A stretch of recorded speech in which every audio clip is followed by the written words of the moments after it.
Aujourd'hui, c'est Saga de Fiona Staples et Brian K. Vaughan chez Urban Comics, le tome 7.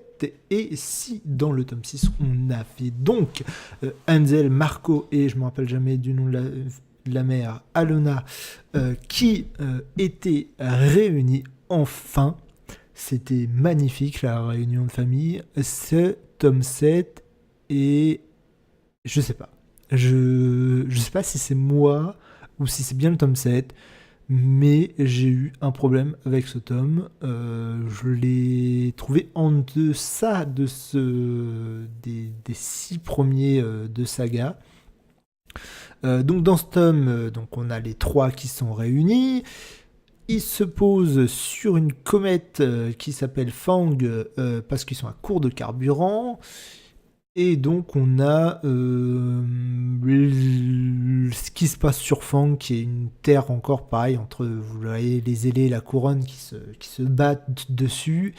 Et Fang est destiné à se faire détruire, à exploser. La couronne et les ailés, je me rappelle jamais comment ils s'appellent, bref, décide de détruire Fang tout simplement, et Fang est à la fin du tome détruit évidemment. Évidemment, nos héros ne le savent pas et restent beaucoup trop longtemps sur Fang, ce qui fait que, comme si vous vous le rappelez, Alona aussi est enceinte et dans ce tome 7, elle perdra son bébé, mais aussi le gentil fantôme qui servait de babysitter est tué. C'est un tome, vous voyez, il y a plein de trucs importants qui se passent, des trucs de ouf. Mais je sais pas. Je sais pas s'il manque de rythme. Alors, le coup de. Mince, comment il s'appelle? Du robot. Du prince, je sais plus comment. De prince de mes couilles. Purée, je me rappelle même plus de son. Je viens de dire le truc, je me rappelle déjà plus de son prénom. Bordel, c'est pas grave. Vous voyez duquel robot je veux parler. Et qui se fait un trip, il tombe amoureux d'Elona, là, j'ai pas bien compris le bordel. Enfin, si, oui, si, je comprends, il est complètement désespéré, en plus, il commence à se droguer, mais je sais pas, j'ai trouvé ça pas génial comment c'est géré. Euh, voilà, le seul intérêt du truc, c'est ce cliffhanger à la fin de Alona qui perd son bébé, du fait qu'il s'enfuit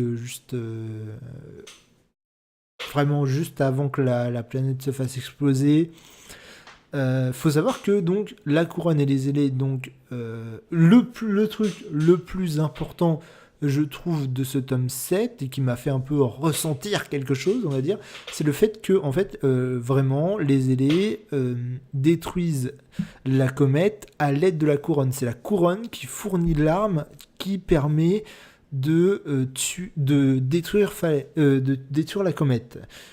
Et ça, c'est hyper important. Ça veut dire qu'il y a plein de trucs. Au départ, on était sur les deux grandes puissances qui se font la guerre, et au final, on était sur cette famille-là un peu spéciale qui essayait de survivre dans cet univers. Mais je veux dire, le contexte dans lequel ils étaient n'était pas, comment dire, ne changeait pas, était stable. C'était un contexte stable. Je veux dire, il y avait deux entités qui se faisaient la guerre de manière, on va dire, un peu classique. Donc c'est un univers stable, ils essayaient juste de survivre dedans. Maintenant, il va y avoir deux. Et au final, la guerre entre les deux mondes, d'entre guillemets, nous intéressait pas dans le sens où il se passait rien d'important à se continuer normalement, on n'avait pas besoin de savoir grand chose. Là, c'est très bien, je pense qu'à partir du thème 8, on va avoir aussi une autre histoire qui va se développer en parallèle de la famille, c'est les changements brutaux qui vont arriver dans cette guerre. Ça va être cool. Mais voilà, ce tome 7, il me reste sur l'estomac, je sais pas quoi en penser. En même temps, il y a des trucs cool qui se passent dedans. En même temps, je le trouve ultra mal rythmé, à certains moments très ennuyeux. Donc, même la mort du fantôme, qui aurait dû être un grand moment, J'ai trouvé que voilà quoi, ça passait dans le bouquin comme si ah elle est morte, ah ouais bah on l'a à peine remarqué quoi. Donc je sais pas, voilà, ce tome 7 est pour ma part très très bizarre. Enfin je l'ai ressenti très très bizarrement. Donc voilà quoi. C'est c'est étrange. Je suis un peu déçu de ce tome 7, hein, mais je suis un peu déçu de moi aussi parce que j'ai l'impression d'être passé à côté de quelque chose dans ce tome 7.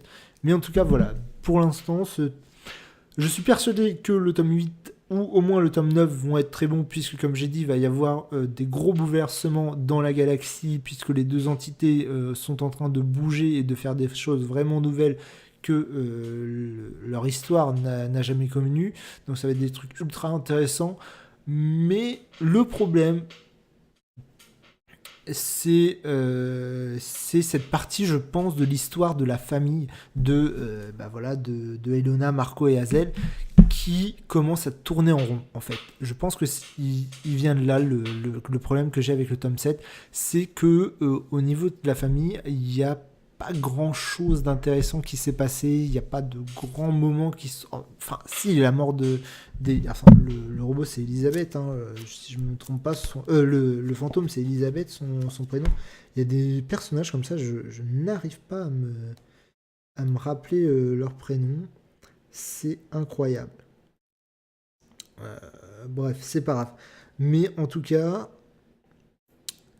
euh, même ce mort, voilà, n'était pas, on va dire, flamboyant, n'était pas. J'ai pas ressenti d'émotion. L'émotion est mal passée, donc. Isabelle, oui, c'est bien ça. Donc voilà.